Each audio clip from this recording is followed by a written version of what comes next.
vai ser sobre a fé e a santificação. Portanto, podem sentar também, não são obrigados a estar em pé, não estão de castigo. E, portanto, eu vou falar acerca da fé, o Emanuel vai falar acerca da santificação e, portanto, eu vou tentar ser bastante rápida, porque também estou nervosa. Então, antes de mais, incentivo-vos também a fazerem os vossos apontamentos. Eu sei que isto é um bocado tipo uma pita do que é que estás a falar, mas eu incentivo-vos a fazer os vossos apontamentos e, se quiserem, a partilhar nas vossas redes sociais também e a identificarem as redes sociais do CCVA, porque isso dá-nos um grande boost a nível social na net. E aí em casa também podem fazê-lo e devem. Eu, pessoalmente, gosto bastante de falar deste tema, porque tenho referências da minha vida, não só a minha vida, que, apesar de serem 19 anos, tenho um bom historial, digo eu, acho eu, sei lá. E tenho referências da minha vida, de pessoas da minha família, e não só, mas procuro focar-me principalmente nas da minha família, que para mim são um grande exemplo. E acho que a fé é um desafio constante. E este desafio só termina quando nós terminamos a nossa carreira na Terra, porque nós acreditamos num Deus que não vemos. E, portanto, é uma caminhada diária. Nós só vamos ver Deus quando, efetivamente, a nossa carreira terminar e nos encontrarmos com Ele, com o nosso Pai. E acho que este desafio é um bocado complicado na sociedade de hoje em dia, porque vivemos numa sociedade onde tudo, hoje em dia, principalmente, parece lícito, onde não há temor pelo que dizemos ou fazemos, não há, a maior parte das vezes, respeito pelo próximo e, às vezes, até mesmo o amor pelo próximo. E eu acredito que o nosso Deus é um Deus de amor e, portanto, se nós não praticarmos o amor diariamente, então não estamos a praticar a nossa fé, não estamos a ser filhos de Deus diariamente. E agora vocês perguntam, Inês, mas Inês, o que é fé? Ora bem, a fé está dita e escrita em Hebreus 11:1, que diz: a fé é a certeza das coisas que se esperam e a garantia das coisas que não se veem. Quando eu quero explicar a alguém o que é fé, principalmente a pessoas que não são crentes, eu uso a explicação do vento. Porquê? Porque o vento não se vê, mas nós sentimos o vento. Deus não se vê, mas nós sentimos Deus. E nós vemos o efeito do vento nas folhas das árvores, em furacões que hajam, mas aí já vemos o furacão, não é? Mas em furacões que hajam vemos as coisas a voar, tudo mais. E Deus é exatamente assim. Nós não o vemos, sentimos e vemos o efeito dele nas nossas vidas e nas vidas dos outros. Ora bem, a festa... Ai, sério, eu estou bonita. A fé é manifesta em toda a nossa vida, porque nós acreditamos, como já disse, num Deus que não vemos. Portanto, em tempos de aflição, somos mais sensíveis a este sentimento de que Deus não nos abandona, Deus não falha e tudo mais. Claro que isto é praticado em toda a nossa vida. Nós acreditamos em todo o tempo que Deus não nos falha e na palavra está isso escrito. Mas, como somos mais sensíveis, perguntamos porquê é que isto não está a acontecer a mim, porquê eu, porquê.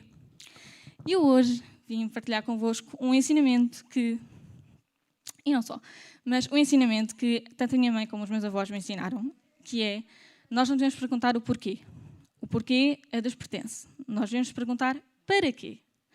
Porque há N situações que vêm à nossa vida que mudam a nossa maturidade, mudam o nosso pensamento, mudam a forma como agimos, os nossos comportamentos.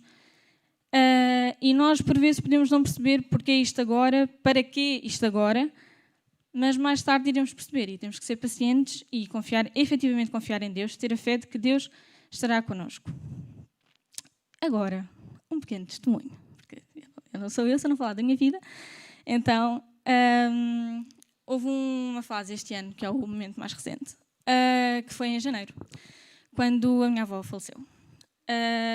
Para quem não sabe, ficam agora a saber, a minha avó é uma das grandes referências da minha vida enquanto mulher de Deus, mulher de fé, mulher de tudo e mais alguma coisa. que a mulher sabia tudo. No fim de semana que ela morreu, foi numa quinta-feira, se eu não estou em erro, numa quinta-feira, e na sexta-feira de manhã a minha mãe foi para Castelo Branco e a minha irmã foi para Praga. Portanto, eu fui deixada com a seguinte decisão: vais para Castelo Branco, ficas em Lisboa e compareces a todos os compromissos que tinhas. Eu, nesse fim de semana, tinha uma reunião com o pastor João, o Pulsar do Coração, se eu não estou em erro, a vigília em Alverca, que era pela noite dentro, e depois tinha então o funeral da minha avó e teria que fazer tipo tudo numa estopada. Ai, porra. Tudo numa estopada. E, portanto, vocês podem ver que eu estou muito nervosa, não é? Pronto. Tinha de fazer tudo numa estofada e ir diretamente da vigília para... Parem de se rir. Tinha de ir diretamente da vigília para Castelo Branco. E para quem não sabe, eu prezo muito o meu descanso. Tenho N de histórias do tipo... Os bombeiros tiveram que bater à porta para conseguir abrir a porta porque eu estava a dormir. E a minha mãe achava que eu estava morta.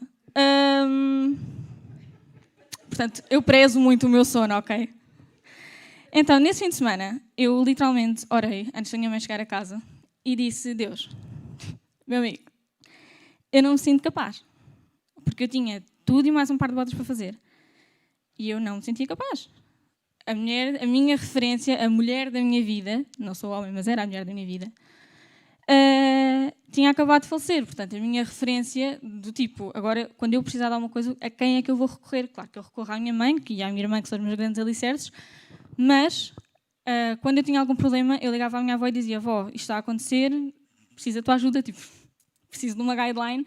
E ela dizia: não, eu não te vou dizer nada, vamos orar e Deus vai falar contigo. E assim fazíamos. Então, naquele dia, eu fiz o que a minha avó, visto que eu não lhe podia ligar, não é?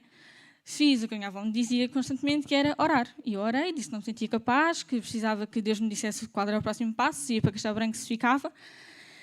E eu fiquei.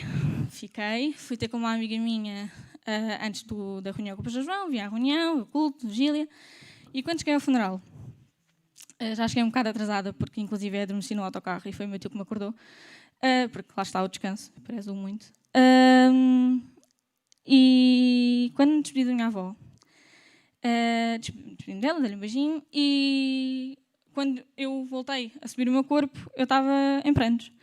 E houve uma pessoa que me abraçou e que sussurrou ao meu ouvido: continua a ser o orgulho da tua avó.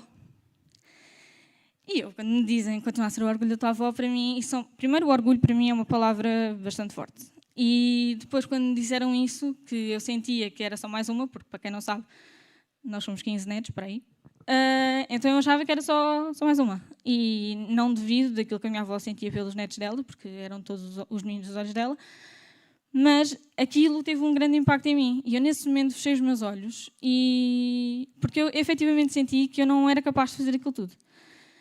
Não me sentia com fé alguma naquele fim de semana, achava que o autocarro se ia atrasar, que eu não ia conseguir ir à vigília, que eu ia estar completamente de prantos. E não estive. E, inclusive, ainda bem que eu não fui para Castelo Branco, porque eu não sabia aquilo que estava preparado para mim na vigília. Que foi? Eu toquei a vida de uma rapariga. Eu orei por ela, cheguei ao pé dela, estava a chorar. Eu cheguei ao pé dela, perguntei o que é que se passava e orei por ela. E naquele momento, eu pensei: por isso é que tu não foste para Castelo Branco. Porque nós não percebemos, mas lá está o para quê e o porquê das coisas. O para quê, claro que não estou a dizer que a minha avó faleceu para que eu fosse para a vigília da Alverca, não é? Mas o para quê do impacto da vida de cada um foi exatamente eu poder estar fragilizada, perceber que estou fragilizada, mas que mesmo assim Deus é comigo em todo o tempo. E como Deus é comigo em todo o tempo, eu fui capaz de reprimir aquilo que eu estava a sentir e pôr para fora o amor que eu sentia pelos outros. E, portanto, com tudo isto, eu quero vos dizer que a nossa fé é testada em todo o tempo, em todos os momentos, e principalmente nos momentos de aflição, mais difíceis para nós.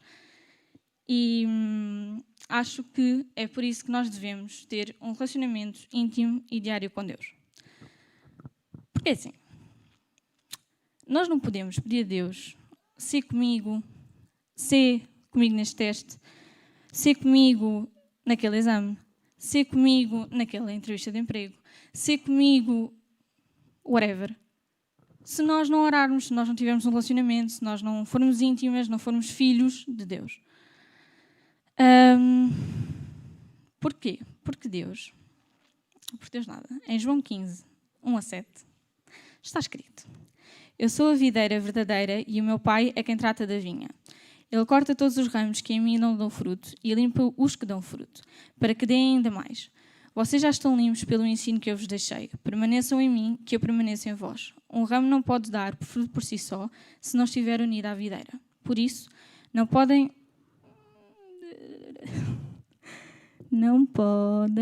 dar frutos se não estiverem unidos a mim. Eu sou a videira e vós os ramos. Aquele que estiver unido comigo, dá muito fruto, porque sem mim nada pode fazer.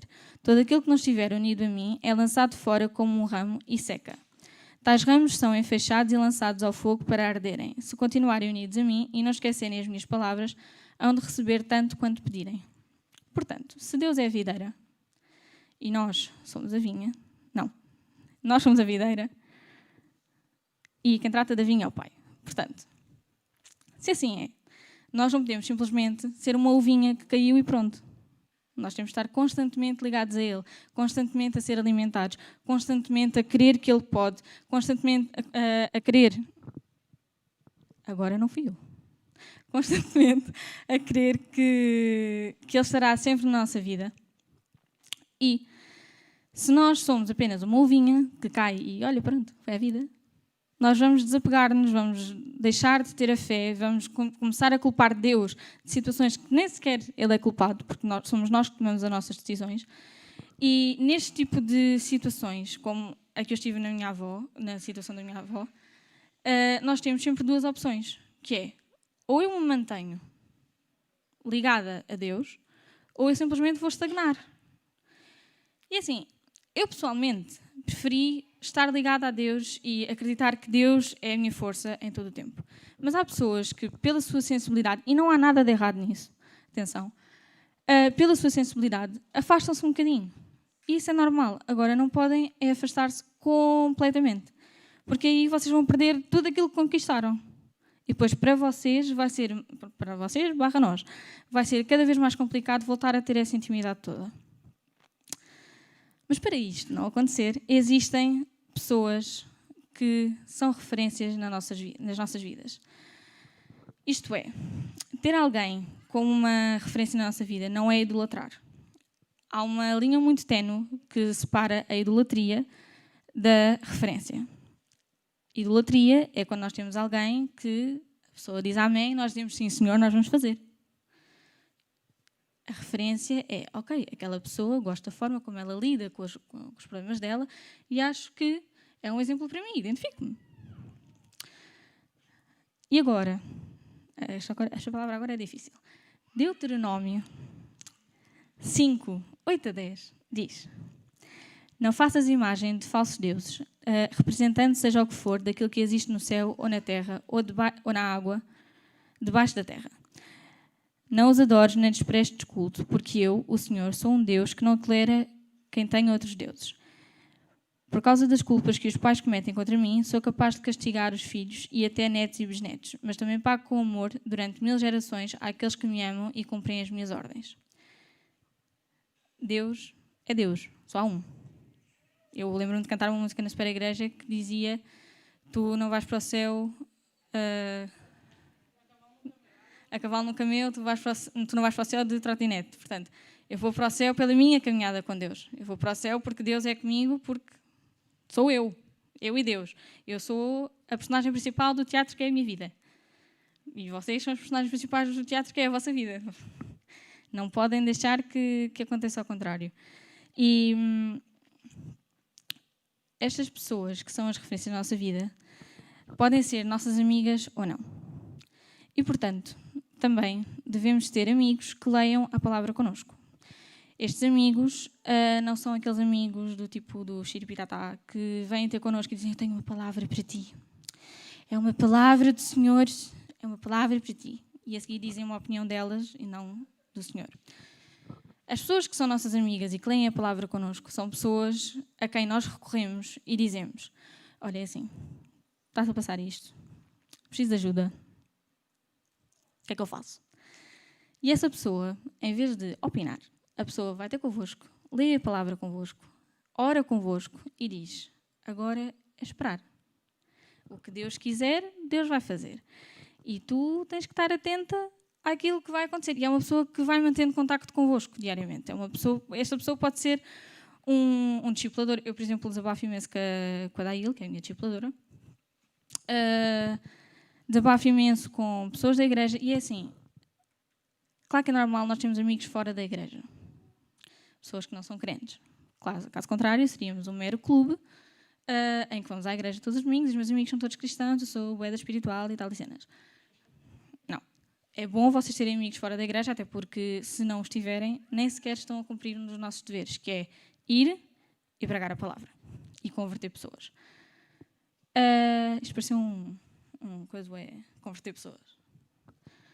Enfim, um versículo para isto, muito adorado por mim, que diz, em Eclesiastes 4, 9 a 12. Valem mais dois juntos do que um sozinho, pois o esforço de dois consegue melhores resultados. Se caírem, um ajuda a levantar o outro. Ao passo que, se o que cai está só, não tem ninguém para o levantar. Se dois dormirem juntos, aquecem-se, mas se for um sozinho, como é que pode aquecer-se? No ataque, um sozinho é vencido. Ao passo que dois conseguem resistir, pois o fio dobrado não se quebra com facilidade. Portanto, as nossas amizades são muito importantes. E ter pessoas cristãs na nossa vida, amigos com quem nós confiamos e podemos desabafar a nossa vida toda, é brutal. Por fim, posto isto tudo, temos de nos manter firmes nos nossos valores e princípios. E é aqui que eu própria, algumas vezes, falho. Porque, através da retidão perante os nossos valores e princípios, tendo um relacionamento íntimo com o Pai, então vamos manter a nossa genuinidade, bondade, santidade, amor, tudo e mais alguma coisa, enquanto filhos de Deus. Se nós não mantermos os nossos princípios, então estamos a fugir à pessoa que nós realmente somos. Se nós não praticarmos a bondade, se nós não tivermos a nossa santidade, se nós não formos pessoas genuínas, enquanto filhas de Deus, nós não estamos a ser filhos de Deus. E uma pessoa que é filho de Deus é uma pessoa, obviamente, de fé, porque acredita em alguém que não vê, mas sente. E Deus, nós sabemos que o nosso Deus é um Deus de paz, de amor, de consolo, de refúgio. E sabemos que Ele está connosco a todo o tempo, mais algum, e um par de botas se for preciso. Vocês estão-se a rir. Em Hebreus 12, 14, 16, diz: procurem viver em paz com toda a gente e em santidade, porque sem ela ninguém poderá ver o Senhor. Que ninguém se afaste da graça de Deus e que nenhum de vós se torne como planta daninha que cresce e faz mal a muitos, contaminando-os. Que não haja no vosso meio pessoas imorais ou sem respeito pelo que é sagrado.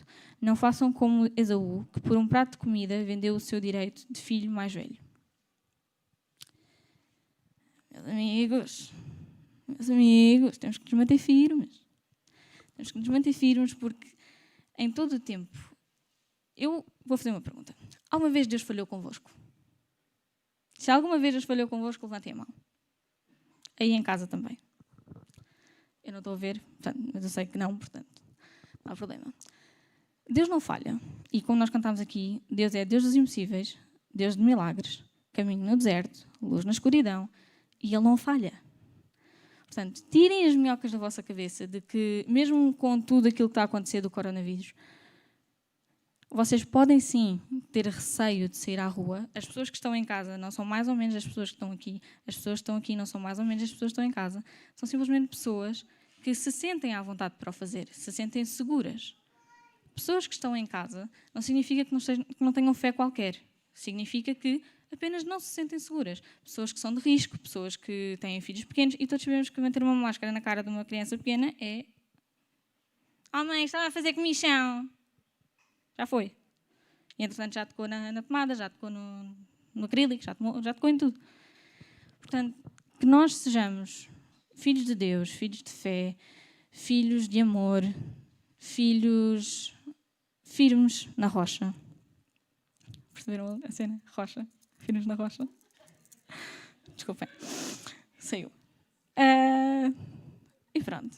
É isto. Eu espero que tenha sido apanhada. Bem, eu espero que a palavra tenha sido alguma coisa de jeito, que tenha pelo menos servido de bênção para alguém e que os meus nervos não se tenham tomado de mim. E agora eu chamo o Emanuel, que vai dar seguimento à palavra e falar sobre a santidade. Querido Deus, eu te quero agradecer porque a tua palavra vive e eficaz, Senhor, e ela penetra fundo em nossos corações e faz com que nós possamos viver a nova vida, Senhor, que tu prometeste para cada um de nós. Eu peço, Espírito Santo, que tu possas continuar o trabalho que já começaste, que a tua palavra possa encontrar um bom terreno, Senhor, um terreno fértil para gerar bom fruto e que possas ser glorificado tudo isso em nome de Jesus. Então, como a Inês já falou, e muito bem, vou falar sobre santificação e eu gosto de começar pelo princípio. A santificação é um termo que nós vemos várias vezes nas Escrituras e se nós pegarmos nos termos originais, olhar para o original grego, nós encontramos uma palavra que é hagiasso, eu não estudo grego, por isso não sei se está bem pronunciado, que significa tornar santo, consagrar ou santificar. E está intimamente ligado a outra palavra, que é hagios, santo, em grego, que em hebraico é kadosh. Santo tem várias conotações bíblicas, mas aquelas que eu quero aqui evidenciar é algo que é reverenciado ou digno de veneração, que somente Deus é, porque Ele é o único que é puro e perfeito e digno de toda adoração, ou alguém que é separado para ser exclusivamente de Deus.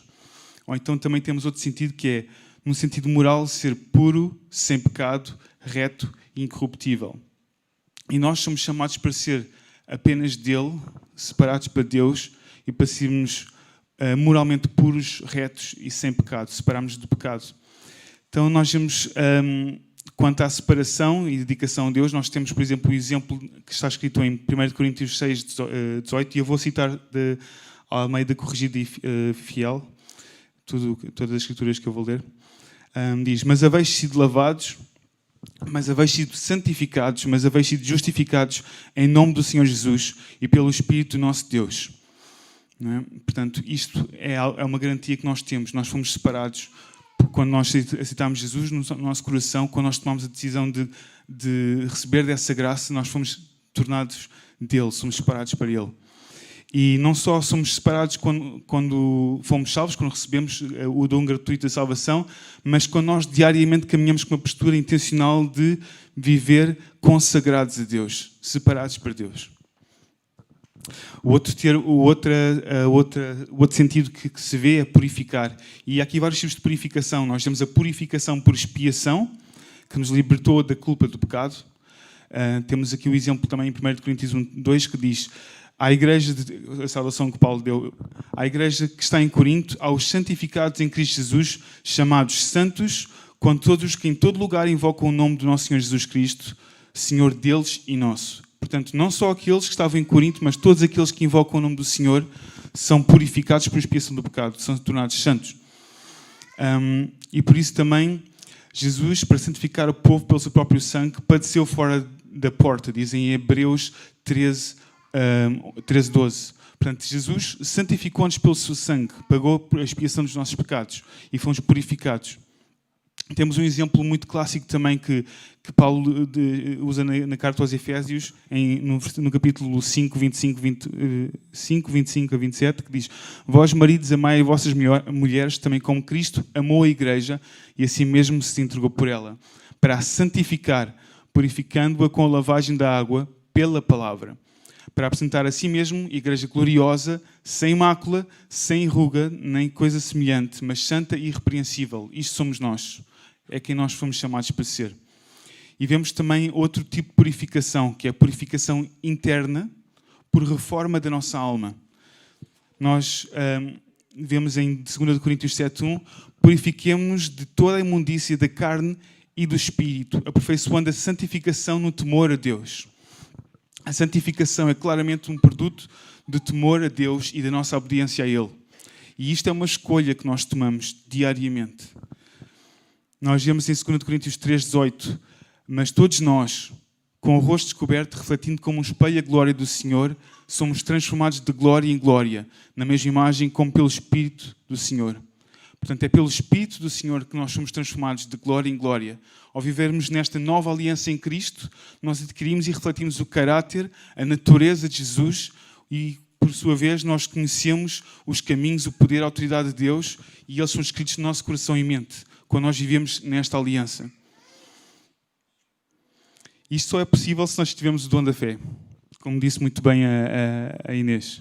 Só é possível que se manifeste um testemunho vivo de uma manifestação interna, externamente. Portanto, aquilo que nós vemos cá fora, o comportamento de cada um de nós, a maneira como nós falamos, como nós agimos, mas também aquilo que está no nosso íntimo, tem de ser um produto daquilo que está cá dentro, do trabalho de santificação. Porque a nossa alma continua num processo de santificação. Não é? Nós fomos santificados, fomos escolhidos e separados para Ele, mas nós ainda somos santificados diariamente e vivemos este processo. Nós continuamos a lutar contra pensamentos e padrões do nosso velho homem. Não é? Temos a nossa velha natureza ainda aqui a chatear-nos e picar-nos de volta e meia. Temos pensamentos imorais que ainda são vestígios da nossa velha natureza. Batalhas que tínhamos ainda antes de chegar a Cristo, elas mantêm-se, não é? Nós vemos isso porque nós não somos perfeitos ainda. Não somos completamente incorruptíveis como Ele é. Não somos totalmente santos como Ele é, no sentido de ser perfeitos como Ele é perfeito.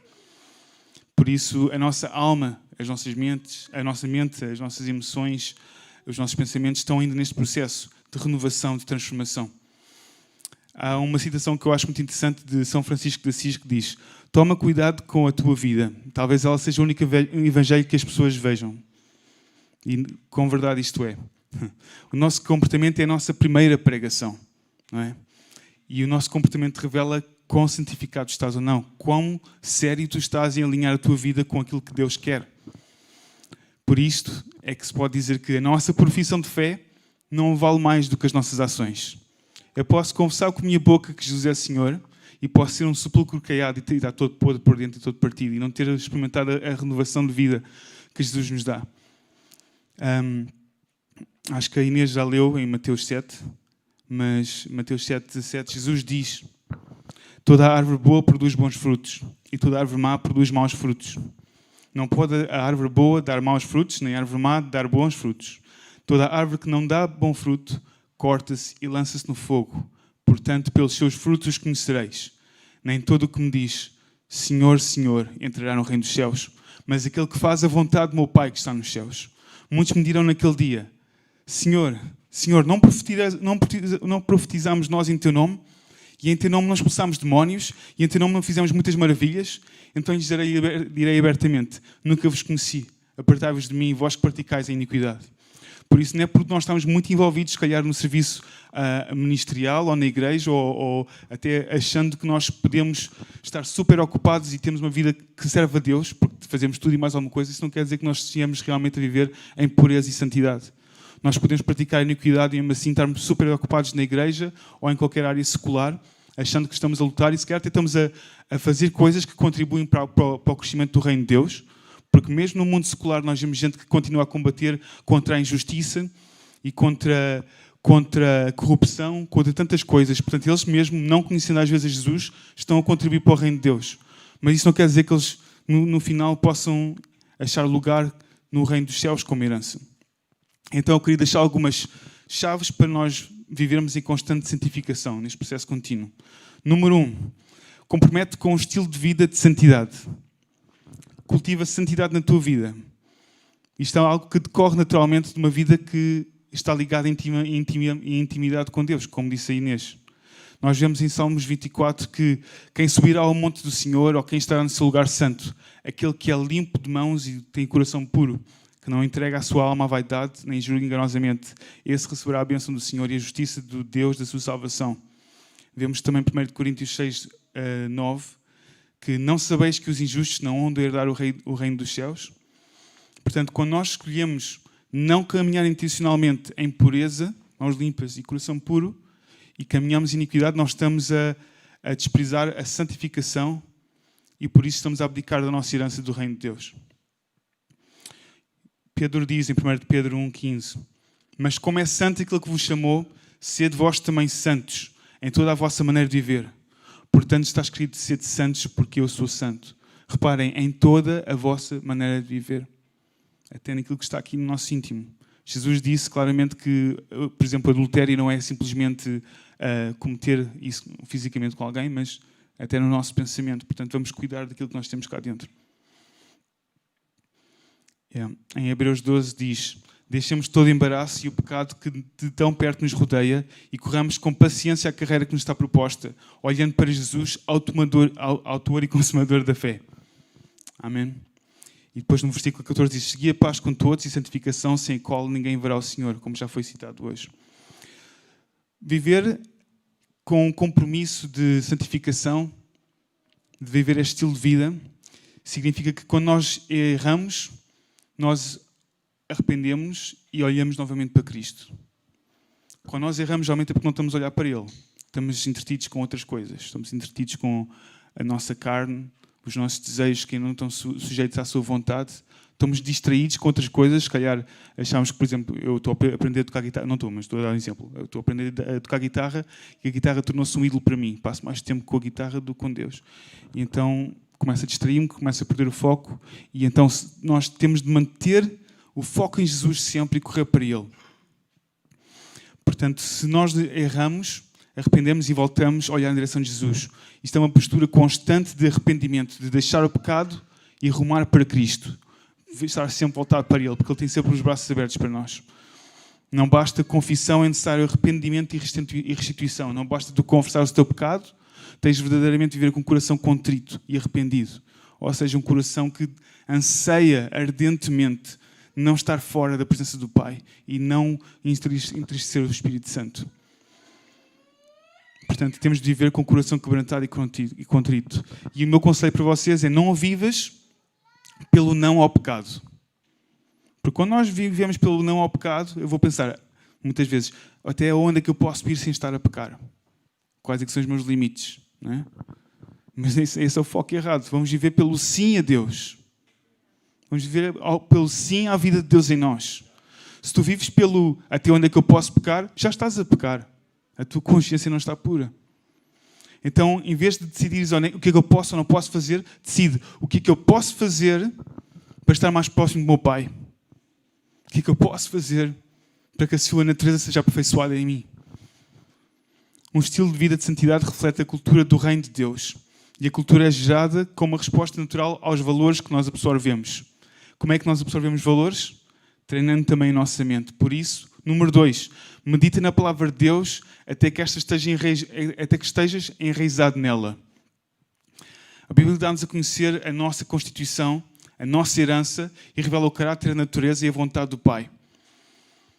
Diz em Hebreus 4, porque a palavra de Deus é viva e eficaz e mais penetrante do que espada alguma de 2 gumes e penetra até a divisão da alma e do espírito e das juntas e medulas e é apta para discernir pensamentos e intenções do coração. Por isso, que ferramenta incrível que é a palavra de Deus. Ela põe tudo a claro. Ela, quando estamos perante ela, é como um espelho e estamos nus perante a presença de Deus e o Espírito Santo fala connosco e mostra, olha, estás a ver, há aqui uma mancha, há aqui uma ruga. Se calhar tens de cuidar disso. A palavra nos dá o padrão de santidade que devemos viver e o qual é testificado pela operação do Espírito Santo em nós. Um filho ou uma filha de Deus sem Bíblia, sem conhecimento das Escrituras e da palavra de Deus, é como uma árvore sem raízes.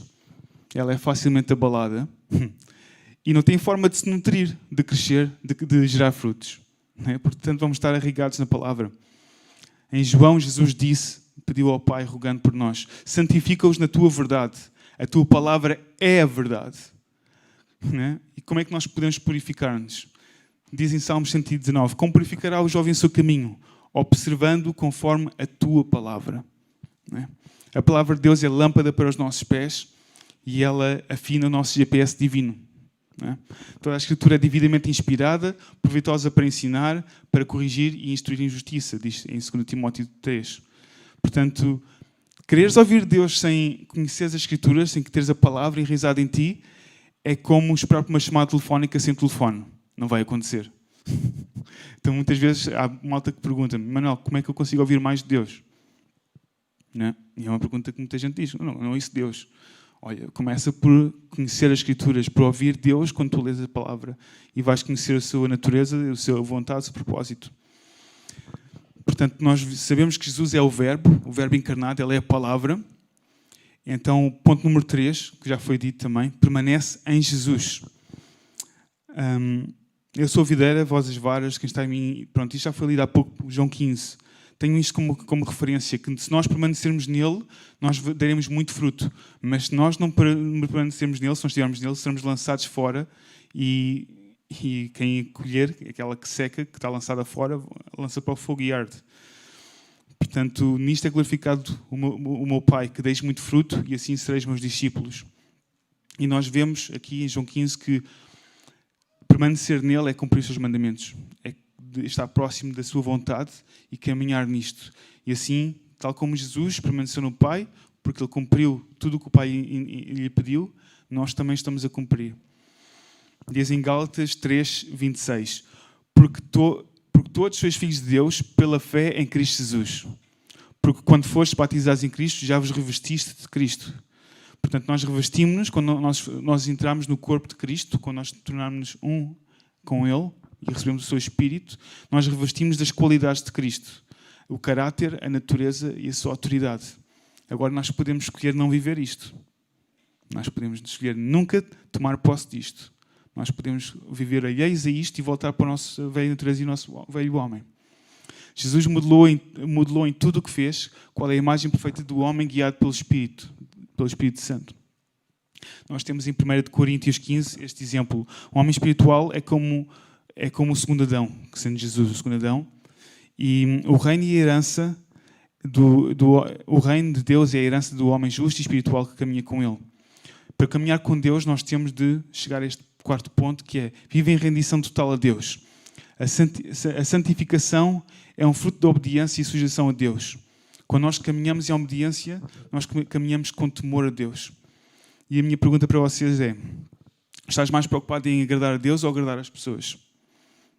És movido pelo medo do homem ou pelo temor de Deus? Se Deus te diz: olha, Emanuel, eu quero que tu estás a ver aquela pessoa que está ali na rua, ela está a passar uma necessidade, eu quero que tu vás ter com ela e lhe digas isto e pregues o Evangelho. Será que neste momento eu vou pensar: pois é, sou embaixador de Cristo e tu me chamaste para anunciar as boas novas e o Espírito Santo me guia e és tu que estás a falar, Senhor, eu vou fazer isso. Ou será que eu vou pensar: epá, não sei, o que é que as pessoas vão pensar? E se eu estiver a enganar-me? Isto vai ser muito esquisito. Não é? Portanto, o que é que domina a tua intenção? É viver segundo o temor daquilo que o homem pode fazer, daquilo que eles podem dizer, daquilo que eles podem julgar, ou pelo temor de Deus? Por isso, nunca comprometas o teu testemunho para o momento de aceitação do homem. Não é? O véu foi rasgado. Vive com consciência plena de que já estás num lugar santíssimo. Onde quer que tu estejas, Deus é contigo. Ele habita em ti. Tu pisas terra santa neste preciso momento. Não separas aquilo que é sagrado do que é profano quando tu escolhes caminhar e habitar com Deus. Porque tu és templo do Espírito Santo. Nós vemos em Hebreus 12, e eu vou tentar ser mais breve, que o Senhor corrige a quem o ama e que se portais a correção, Deus vos trata como filhos. Mas se estáis sem disciplina, a qual de todos estão participantes, sois então bastardos e não filhos. Portanto, não vamos desprezar esta disciplina. Vamos suscitar-nos muito mais a Ele, que é Pai dos Espíritos, e que nos tem sempre uma correção no sentido de não castigar, mas de apontar as nossas fraquezas em amor, para que possamos ser fortalecidos, aperfeiçoados em justiça e retidão. Não é? Porque diz que esta correção é para o nosso proveito, para que sermos participantes da sua santidade. Porque a tristeza, segundo Deus, opera arrependimento para a salvação, da qual ninguém se arrepende, mas a tristeza do mundo opera a morte. Está em 2 Coríntios 7. Por isso, a tristeza, segundo Deus, é muito diferente da acusação do inimigo. O inimigo, quando nós pecamos, quando nós falhamos, ele vai lá espicaçar a ferida, vai dizer: outra vez, pá, eu sabia que não eras capaz. Tu nunca vais superar isso. Mas Deus não faz isso. Deus não faz isso. A tristeza, segundo Deus, é um convite ao arrependimento e à transformação, para que nós sejamos restaurados. O temor do Senhor é o princípio da sabedoria e conhecimento do santo, a prudência, diz em Provérbios 9. Temer a Deus não é simplesmente não é um medo ou um assombro, é ter o máximo respeito por Ele. Honrar a Deus de tal forma que quer agradar-lhe sempre e quando falho, corro para Ele com um espírito verdadeiramente contrito e arrependido. É decidir, sonda-me, ó Deus, e conhece o meu coração, prova-me e conhece os meus pensamentos e vê se há em mim algum caminho mau e guie-me pelo caminho eterno, como diz em Salmos 139. É dizer, eu temo-te, Senhor, e eu quero submeter-me tudo o que eu sou e estar 100% alinhado com a tua vontade. E isto é possível quando nós chegamos ao quinto ponto, e eu estou quase a acabar, que é cultivar o teu relacionamento com o Espírito de Deus. Nós somos santificados continuamente quando escolhemos caminhar em obediência à voz do Espírito Santo e quando passamos tempo com o Espírito de Deus, com o Pai e com o Filho. Nós adquirimos as características daqueles com quem nós passamos mais tempo e se tu passares tempo com Ele, Ele que é santo, vai-te tornar-te santo, sem dúvida. Nós vemos a promessa que Jesus disse em João 14, mas aquele Consolador, o Espírito Santo, que o Pai enviará em meu nome, esse vos ensinará todas as coisas e vos fará lembrar de tudo quanto vos tenho dito. Tenho uma pergunta para vocês. Quando Jesus foi batizado no Rio Jordão, os céus abriram-se e o Espírito Santo desceu sobre ele como uma pomba e repousou sobre ele. Como é que nós agimos estando possuídos pelo Espírito Santo? Ou seja, quando o Espírito Santo repousa sobre nós, imaginemos lá que nós que temos literalmente uma pomba aqui. Se eu tiver uma pomba aqui, eu não vou caminhar da mesma forma, eu não vou falar da mesma forma, eu não me vou agitar da mesma forma. Eu vou ter uma conduta muito diferente. Vamos pensar como é que nós comportamos, sabendo que temos o Espírito Santo em nós. Número 6. Não abras mão da bondade de Deus. Diz em Romanos 2. Ou desprezas as tuas riquezas da sua benignidade e paciência e longanimidade, ignorando que a benignidade de Deus te leva ao arrependimento. É a bondade de Deus que nos leva a verdadeiramente conhecer o arrependimento. E ela vai gerar em nós a boa recompensa, que é a vida eterna aos que perseveram em fazer o bem e procuram glória, honra e incorrupção. Por isso, este é o desejo do nosso coração. Quando nós temos um coração duro e impenitente, que não se arrepende, diz também aqui que nós introduzamos ira para nós no dia da administração do juízo de Deus. Também está em Romanos 2. Por isso eu encorajo-vos a não se afastarem da presença de Deus. Não vamos abrir mão da bondade de Deus. É a bondade de Deus que nos leva a o reverenciar e ao genuíno arrependimento. É conhecendo intimamente a bondade de Deus que tu serás transformado. Não há outro caminho. E número 7, e é o último ponto para acabar. Confia na suficiência da graça de Deus e na ação do Espírito Santo. Tito 3:4 diz que mas quando apareceu a benignidade e amor de Deus, nosso Salvador, para com os homens, não pelas obras de justiça que houvéssemos feito, mas segundo a sua misericórdia, nos lavou pela lavagem da regeneração e da renovação do Espírito Santo, que abundantemente Ele derramou sobre nós, por Jesus Cristo, nosso Senhor, para que, sendo justificados pela sua graça, sejamos feitos herdeiros segundo a esperança da vida eterna. Este trabalho de santificação e de renovação é apenas do Espírito Santo em nós. Por isso eu tenho de escolher ser sensível ao Espírito de Deus, caminhar com Ele, conhecê-lo intimamente. Diz em Hebreus 4, porque não temos um sumo sacerdote que não possa compadecer-se das nossas fraquezas, porém um que, como nós, em tudo foi tentado, mas sem pecado.